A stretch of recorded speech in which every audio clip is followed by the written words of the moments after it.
Hello friends, welcome to my channel fertile planet. कैसे हैं आप सब लोग। आज हम लोग पान के पौधे के बारे में जानेंगे कि कैसे पान के पौधे को हम अपने घर में ग्रो कर सकते हैं। बड़ा ही पॉपुलर गाना है पान पर कि खाई के पान बनारस वाला, लेकिन ये पान का पौधा बनारस में नहीं, आप अपने घर में ग्रो कर सकते हैं एक गमले में बहुत ही आसानी से, और उसके स्वाद का आनंद ले सकते हैं। मेडिसिनल प्रॉपर्टीज़ से भरा हुआ है ये पान का पौधा, और इसके लिए जो है आपको कुछ भी ज़्यादा मेहनत करने की ज़रूरत नहीं है। एक छोटी सी कटिंग से भी आप पान के पौधे को अपने घर में ग्रो कर सकते हैं। हर पूजा पाठ में पान का पत्ता यूज़ किया जाता है। पान के पत्ते को चबाना हेल्दी तो है, लेकिन बिना तंबाकू के। तो चलिए आज बात करते हैं कि कैसे हम पान के पौधे को अपने घर में इजीली ग्रो कर सकते हैं, कैसे इसकी देखभाल करनी चाहिए और किन किन बातों का हमें ध्यान रखना चाहिए। आज इस वीडियो में हम इसी बारे में बात करेंगे। 90 से ऊपर वैरायटीज़ होती हैं पान की, जिसमें से कि 45 किस्में जो होती हैं वो सिर्फ इंडिया में उगाई जाती हैं। उसमें से भी 30 जो हैं वो सिर्फ वेस्ट बंगाल में उगाई जाती हैं। तो पान के पौधे के लिए जो सॉइल मिक्स हमें चाहिए होगा वो है गार्डन सॉइल। उसमें आप थोड़ा सा कोकोपीट चाहे तो ऐड कर सकते हैं। वेल ड्रेनिंग बनाने के लिए उसे आप परलाइट या फिर सैंड यूज़ कर सकते हैं, और उसमें एक अच्छी अमाउंट का काऊ डंग मैन्योर या वर्मी कंपोस्ट लेकर उसे इस तरीके का एक सॉइल मिक्स बना लें, जिसमें कि पान का पौधा जो है बड़ी अच्छी तरह से ग्रो करता रहता है। और वेल ड्रेनिंग होने की वजह से जो है इसमें पानी भी नहीं रुकता है, जिसकी वजह से कोई रॉटिंग की भी शिकायत नहीं आती। सनलाइट की जो रिक्वायरमेंट होती है पान के पौधे के लिए वो ये है कि आपको इसे डायरेक्ट सनलाइट में बिल्कुल भी नहीं रखना है, क्योंकि डायरेक्ट सनलाइट में रखने से जो है ये पौधे झुलस जाते हैं और उसके बाद ये जो पौधा है वो बिल्कुल ख़त्म हो जाता है।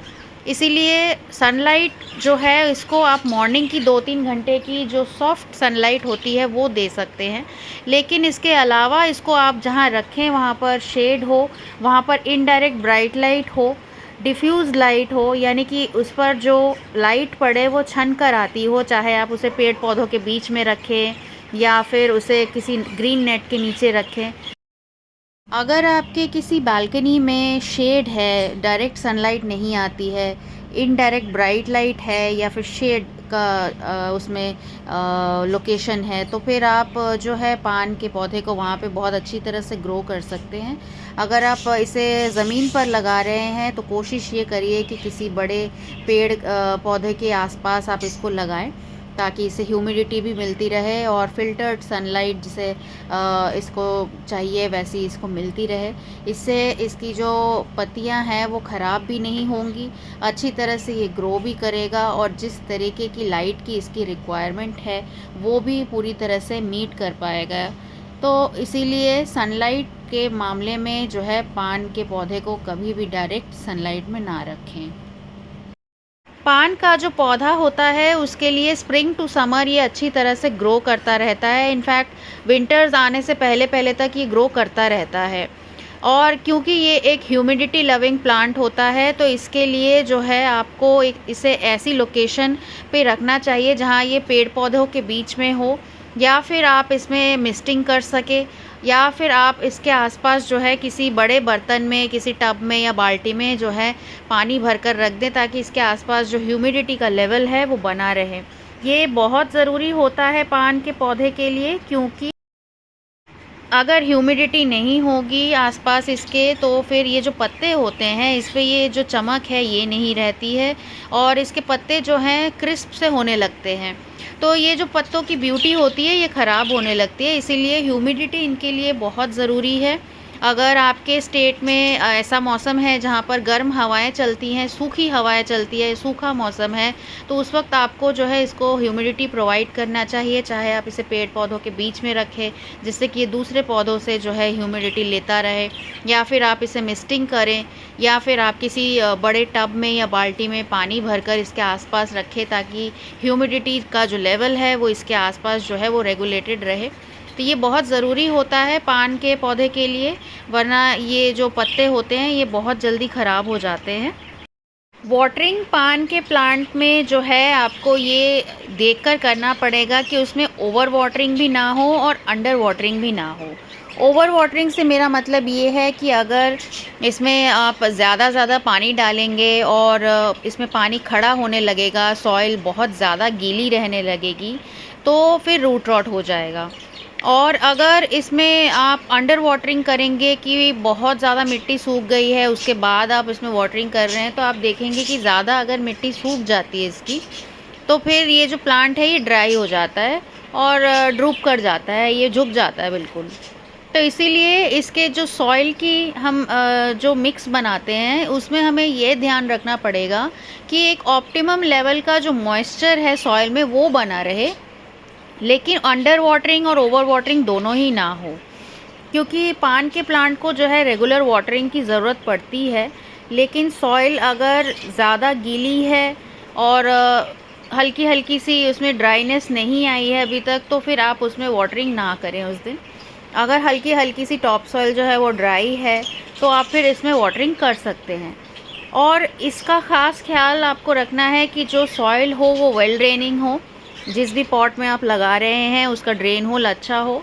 ये देखिए इस तरह से जो है इसकी मिट्टी अभी भी गीली है, तो इसलिए हम इसमें वाटरिंग अभी नहीं करेंगे। थोड़ा थोड़ा इसको सूखने देंगे हल्का हल्का, लेकिन बहुत ज़्यादा नहीं सुखाना है।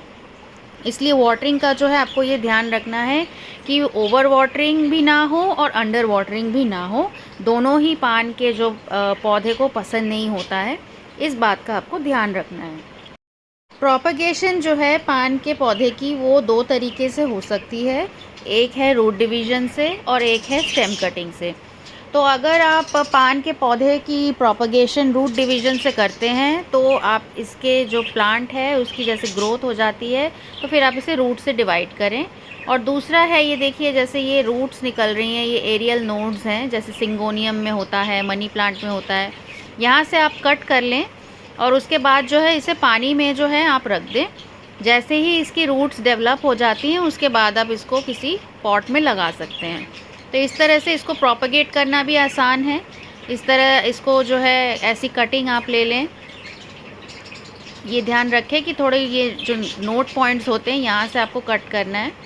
यहाँ से ऐसे लेकर आप इसे पानी में रखें, रूट्स को डेवलप होने दें, उसके बाद फिर आप जो है इसे किसी भी पॉट में लगा सकते हैं।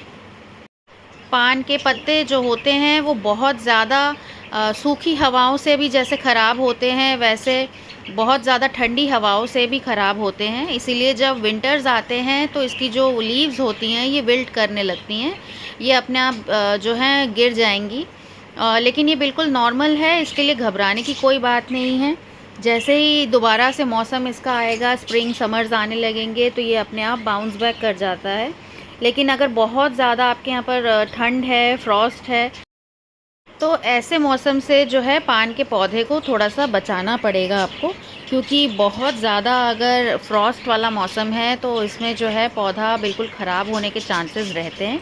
तो इसीलिए अगर बहुत गर्म और सूखी हवाएं हैं और या बहुत ठंड और एकदम फ्रॉस्ट वाला मौसम है, तो दोनों ही केसेस में जो है आपको प्लांट जो है पान का उसको थोड़ा सा एक्स्ट्रा केयर प्रोवाइड करना पड़ेगा। पान के पौधे को जो फर्टिलाइज़र आपको देना चाहिए वो है काऊ डंग मैन्योर या फिर वर्मी कंपोस्ट। इसी से जो है पान का पौधा बहुत अच्छे से ग्रो करता रहता है। साल में 3 से 4 बार आप इसको जो है फीड कर सकते हैं वर्मी कंपोस्ट या काऊ डंग मैन्योर से। और किसी तरीके का केमिकल फर्टिलाइज़र इसमें यूज़ ना करें, क्योंकि वैसे भी ये एक एडिबल प्लांट है, पान के पत्तों को खाया जाता है, तो इसीलिए इसमें किसी तरीके का केमिकल फर्टिलाइज़र यूज़ करने की ज़रूरत नहीं है और इसकी रिक्वायरमेंट भी नहीं होती है। नाइट्रोजन रिच फर्टिलाइज़र जो भी आप ऑर्गेनिक हो, जैसे कि सरसों खली का पानी हुआ और काऊ डंग मैन्योर है, वर्मी कंपोस्ट है, ये इसके लिए बिल्कुल सूटेबल है। आप इसी से इसका फर्टिलाइज़र का जो रिक्वायरमेंट है वो पूरा कर सकते हैं। पान का जो प्लांट है इसमें जो पेस्ट अटैक होता है, जनरली हम लोग देखते हैं कि इसमें माइट्स वगैरह लग जाते हैं या फिर फंगस हो जाता है, लीफ ब्लाइट हो जाता है, जिसमें कि ब्राउन ब्राउन स्पॉट्स बन जाते हैं पत्तों पर। ये मैं आपको दिखा रही हूँ, एक सेकेंड। ये देखिए इस तरीके से अगर ये पत्ते अगर ऐसे हो जाते हैं आपके, तो इन्हें जो है आप तोड़कर अलग कर दीजिए। बस यही करना है। और अगर इसमें फंगस लगता है तो इसमें आप जो है ट्राइकोडर्मा बायोफंगीसाइड अवेलेबल है अमेज़ॉन पे, उसे आप स्प्रे कर सकते हैं। 1 लीटर पानी में आपको आधा चम्मच उसमें मिलाकर इस पे आप स्प्रे कर सकते हैं। और अगर माइट्स लगते हैं तो आप फिर साबुन का जो पानी होता है उससे उसे वॉश कर दें। इसमें बहुत कोई स्ट्रॉन्ग आपको केमिकल वाला पेस्टिसाइड नहीं यूज़ करना है, क्योंकि एक एडिबल प्लांट होता है, इनके पत्तों को खाया जाता है। इसीलिए जो है हम बहुत ज़्यादा केमिकल वाला इसमें कुछ भी यूज़ नहीं करेंगे। इस तरह से जो है इसके पेस्ट अटैक को भी आप कंट्रोल कर सकते हैं। इनकी जो फंगस की प्रॉब्लम होती है वो भी कंट्रोल कर सकते हैं। और जैसे कि ये पत्ता मैंने आपको दिखाया, इस तरह का अगर आपको दिखे तो इनको बस तोड़कर जो है आप अलग कर दीजिए। पान का जो ये पौधा होता है ये मनी प्लांट की तरह ही ग्रो करता है, इसीलिए देखिए ये मॉस स्टिक मैंने इसको दिया हुआ है सपोर्ट के लिए, और ये इसके लिए सही रहता है। इसमें से ये न्यूट्रिशन भी इसको मिलता रहता है। और दूसरी एक बात मैं आपके साथ शेयर ये करना चाहती थी कि जैसे हम लोगों को इसे मॉस स्टिक पे सपोर्ट देते हैं हम लोग, तो बहुत टाइट जैसे रस्सी या किसी चीज़ से आप इसे बांधने की ज़रूरत नहीं है इसको। जैसे कि आप देख सकते हैं ये जो जूड़ा पेन आता है इस तरीके का, ये आता है, इससे जो है आप इसको बस जो ऐसे आपने लिया और मॉस स्टिक में ऐसे करके इसको थोड़ा सा रोक दिया बस, तो इसी से ये रुका रहता है। ये भी एक अच्छा तरीका है। बहुत ज़्यादा टाइट किसी रस्सी से या किसी चीज़ से बांधने की भी ज़रूरत नहीं है, आप आराम से इसको निकाल सकते हैं जब चाहे और फिर इसको लगा सकते हैं। तो इस तरह से इसको आप मॉस स्टिक पे जो है इसको सपोर्ट देना भी ज़रूरी होता है, क्योंकि ये हैंग करता रहता है। कई लोग जो है इसे पॉट्स में लगा देते हैं और साइड से ये हैंग करता रहता है, या बास्केट्स में लगाते हैं तो ये हैंग करता रहता है इस तरह से। लेकिन अगर आप ऐसे सपोर्ट दे देंगे तो ये अच्छी तरह से ग्रो भी करेगा। पान का जो पौधा होता है उसमें आपको एक चीज़ और ध्यान रखनी चाहिए कि जैसे ही आपके पान का पौधा थोड़ा सा बुशी हो जाता है, घना हो जाता है, तो उसकी पत्तियों को थोड़ा थोड़ा आप तोड़ते रहिए, क्योंकि जितनी पत्तियां आप तोड़ेंगे उसमें जो है आपको ये देखने को मिलेगा कि और नई नई लीव्स आती हैं। तो इसीलिए अगर आपका प्लांट थोड़ा बुशी हो गया है तो आप उसके पत्तों को थोड़ा थोड़ा तोड़ते रहें। कई लोग ऐसे होते हैं कि वो उन्हें पसंद नहीं होता है तोड़ना, तो इसलिए वो ऐसे का ऐसे ही रहने देते हैं। लेकिन अगर आप ऐसे पत्ते को यूज़ कर लेंगे, उन्हें प्लग कर लेंगे, तो उसमें ग्रोथ भी अच्छी आती है। और दूसरा है कि अगर आप ये प्रूनिंग कर लेते हैं थोड़ा टिप से, तो आप ये देखेंगे कि जो नीचे की लीव्स होती हैं उनका साइज़ भी अच्छा रहता है और थोड़ा बुशी भी बनता है। तो अगर आप इस तरह से करेंगे तो इनकी जो लीव्स हैं वो और ज़्यादा आएंगी, साइज़ में बड़ा भी होगा पत्ता और बुशी भी हो जाएंगे। साथ ही साथ मॉस पोल का सपोर्ट देना ना भूलें, ज़्यादा हैंग करने से स्टेम टूट जाते हैं, तो इसीलिए मॉस पोल का सपोर्ट इसके लिए बिल्कुल सही रहता है और इसमें जो है ये अच्छी तरह से ग्रो भी करता रहता है। अगर इस तरह से आप पान के पौधे की थोड़ी सी देखभाल करेंगे तो ये बहुत अच्छे से ग्रो करता रहेगा। इस पॉट में मैंने 2 तरह की वैरायटीज़ लगाई हैं, जिसमें कि एक देख सकते हैं कि छोटी लीफ है और एक में बड़ी लीफ है। 2 वैरायटीज़ की इसमें जो है प्लांट लगे हुए हैं।